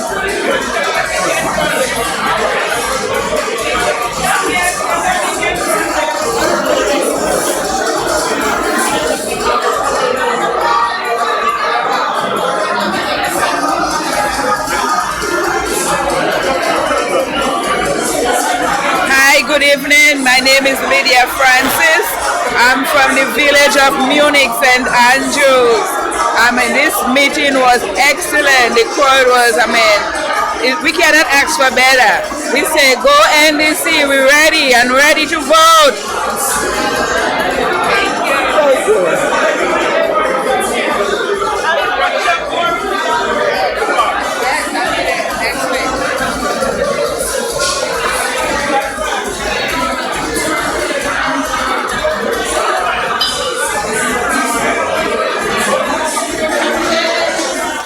My name is Yvonne Regis. I'm from St. David, Grenada, and the meeting was wonderful.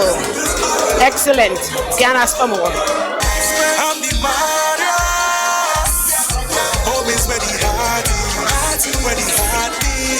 I would like to tell nobody I love where I'm born. Yeah, I come from the islands. Yeah, this place is so sweet, beautiful and unique. You see where I come from. Yeah, known as this spice island. Somewhere you vacation. I'm so proud to tell you my home sweet home, home sweet home, home sweet home. I'm so proud to tell you my home sweet home, home sweet home. Sweet home. As soon as you land, we welcome you with open arms. My name is Wendy Charles. I'm from the beautiful Virgin Parish of St. David's, the Prime Minister. My thoughts on this meeting today, it was very informative, very related. Everything was to the point, and I enjoyed it very well. done in Carriacou. Appreciate it. Thank you. Thank you. Realize just one set of people, one set of sacrifices that were benefited. I'm so proud to call you my home sweet home, yeah. Home sweet home, home sweet home. And it broke my heart. Let we head to the part I'm from. So I did not set up the island. We the richest part of the island. Yeah, I'll show you where the Caribs live. This place got St. Patrick's. No, let's talk about each other. Where job is played. That's when our ancestors put the shackles and set them free. I'll say this very proudly in front of anybody. I'm from the best place of class.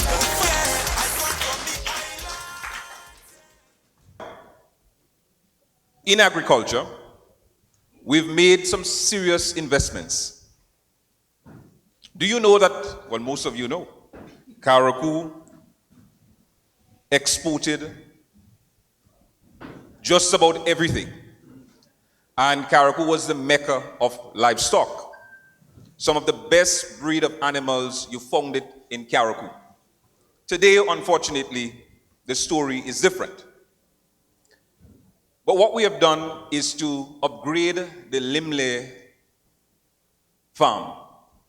We've constructed so far 3 sheep and goat pens. And we have ordered some hybrid goat, sheep, and pigs. Because we want to make Caracou once again the mecca of livestock in the Caribbean.